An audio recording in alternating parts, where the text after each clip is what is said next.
Okay, so remember we left off. They are now trying to, well, they're not friends, but the prince wants Jemmy to try to escape with him or try to run away. Okay, so chapter 4 is called Containing Hands in the Fog. The night moon had lit their way like a lantern. But by dawn the runaways, double mounted on a horse from the castle stable, were hopelessly lost. A thick fog had swirled in. They strayed from the road, and trees had closed in on them. "Forest is creepy things," said Jemmy, hanging on to the basket the best he could. "Give me cobbled streets anytime." A low branch almost swept them off the saddle. "Boy," said the prince, "get down and lead this dumb-headed beast." "Lead it in this fog? I'd need 2 hands and a lantern to find me my own nose." But Jemmy slipped off the saddle. A plan had been tumbling about in his head. "Here's your chance, Jemmy," he told himself. "Slip away in the fog and run for it. No more whippings for you. Not if you can't be found. The great sewers, Jemmy, that's the place to hide." "What's keeping you?" asked the prince. "Grab the halter." "I'm thinking." Leaves crackled under Jemmy's feet as he began to back off. His mind was made up. Once the fog cleared, he'd find the river. Hadn't his pa taught him this way through the maze of mighty brick sewers? That's where they'd caught the fiercest rats to sell by the cageful. The dog and rat pits paid fancy prices for the best fighters, and that meant sewer rats. Who'd think to look for Jemmy under the city? Jemmy took another crackling step backward and froze. A sudden yellow glow floated in the fog. The prince burst into squawks and bellows. "Who's there? Let go! Take your hands off me, you insolent rascal!" There came a rough, booming reply. "Well, what do we got here?" The glowing lantern swayed. "A noisy brat on a fine beast of a horse." Jemmy edged closer. A cutthroat, he thought. Like a snake striking, a ghostly hand darted through the fog and clutched his arm. A second cutthroat. Jemmy looked up and barely made out a long, bony face with hollow cheeks and a nose like a meat cleaver. "I got another, Billy," cackled the second man, shoving Jemmy forward. Okay, that was the end of chapter 4. These chapters are really small, just so you know. Okay, so chapter 5 is called Hold Your Nose, Billy, and Cutwater. Billy pulled Prince Brat from the saddle and threw him into Jemmy. Raising the lantern, the man held it close enough that Jemmy could feel the heat of the flame. Billy was a big man, he saw, big and raw as a skinned ox, and he smelled a ton of garlic. "Not much of a catch, 2 sparrows," said Billy. "But ain't they trimmed up in fancy rags? Cutwater?" Yes. Can we go into look at the elf or whatever it is? No, not right now. "Got any gold in your pockets, lads?" "No business of yours," snapped the prince. "Ah, but so help me, it is my business," said Billy with a thunderclap of laughter. "Don't you know who I am?" "A clod and a ruffian," declared the prince. "Worse than that," corrected the big man. "Ain't you never heard of Hold Your Nose, Billy?"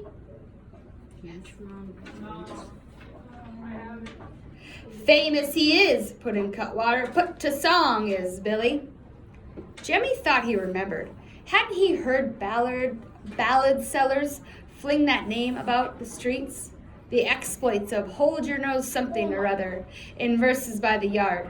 "The highwayman, are you?" "The same." "The murderer?" "Only in the line of duty," Hold Your Nose Billy chuckled. "So you won't mind if we take your horse and empty your pockets?" "Not a copper between us," said Jemmy. A prince didn't carry money, for he had no use for it, and Jemmy's accounts were kept in the books. "What's in the basket?" piped up Cutwater. "Hands off, villain," snapped the Prince Brat. "Don't you know who I am?" Jemmy gave the prince a sudden jab of his elbow to keep his mouth shut. Not a word. But the heir to the throne raised himself to his full height. "Bow to your prince." Fog swirled around the lantern. Bow to what? Asked Cutwater. I am Prince Horace. And I'm the Grand Turnip of China, Cutwater snickered. Dim-witted villains, shouted the prince. I command you to turn us loose, or Papa will hang the pair of you in chains. Hold your trap, Jemmy thought. Don't you have a thimbleful of brains? A prince would make a fine catch for these rogues. Me friend's muddle-headed, he declared. His pa's nothing but a rat catcher, but don't he put on airs, though. Got enough lip for 2 sets of teeth, chortled the big highwayman. Cutwater, take the lantern and fetch the horse. What you reckon's in the basket, Billy? Plenty of time to find out. The lantern floated off. The evil-smelling Billy clutched each boy hard by the ear. Stir your legs and walk, and don't let me catch you on our turf again. Do I make myself clear? Clear as window glass, said Jemmy with a sigh of relief. If you'd be kind enough to point us toward the river, I'd be ever so much obliged. Billy, came a shout from Cutwater. They ain't just common sparrows. Have a look at this saddle. Hold Your Nose Billy hung onto the boys' ears. At the horse's side, Cutwater was holding the lantern close to the saddle. Skin me alive, declared the big man in awe. That's the king's own crest. We stole it, horse and saddle, Jemmy put in desperately. Bosh, retorted the print brat scornfully. Didn't I tell you who I was? Bow low, you fools, and be off. But the 2 men neither bowed nor fled. Hold Your Nose Billy threw a bushy-eyed glance at his fellow outlaw. Cutwater, what do you reckon a genuine prince on the hoof is worth? His weight in gold at least, Billy. All right, that is the end of chapter 5.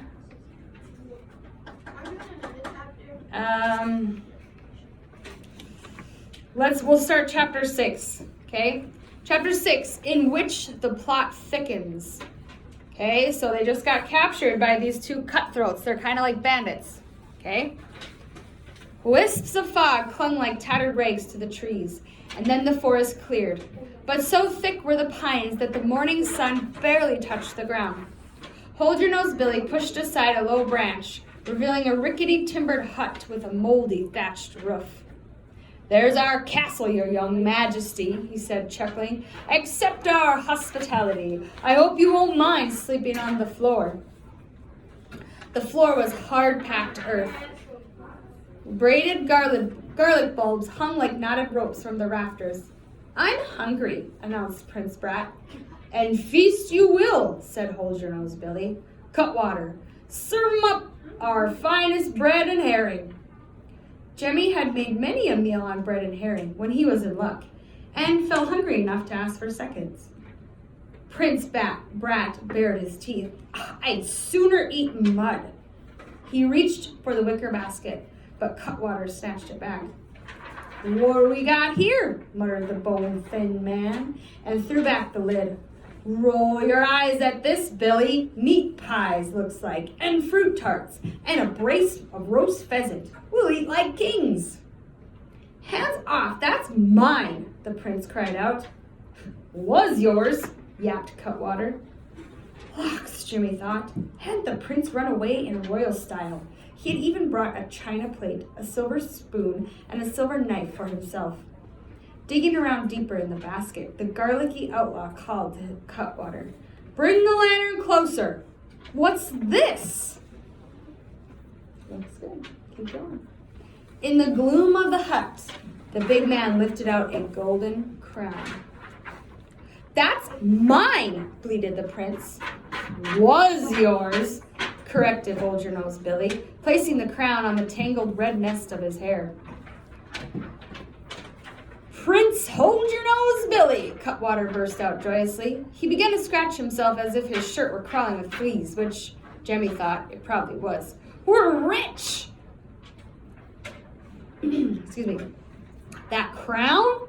A trifle, scoffed Hold Your Nose Billy. We can be richer than dog rich. The empty-headed prince, Jimmy thought. Why had he brought along his crown? To cock it on his head and accept vagabonds and cutthroats to fall to their knees? The big, raw-faced outlaw grabbed Prince Brat off the ground and took the heft of him as if he were weighing a sack of potatoes. 55 pounds by my reckoning, he said. We'll write the king a command, Cutwater. 50 pounds of gold coin in trade for his royal tadpole. Okay, that's the end of chapter 6.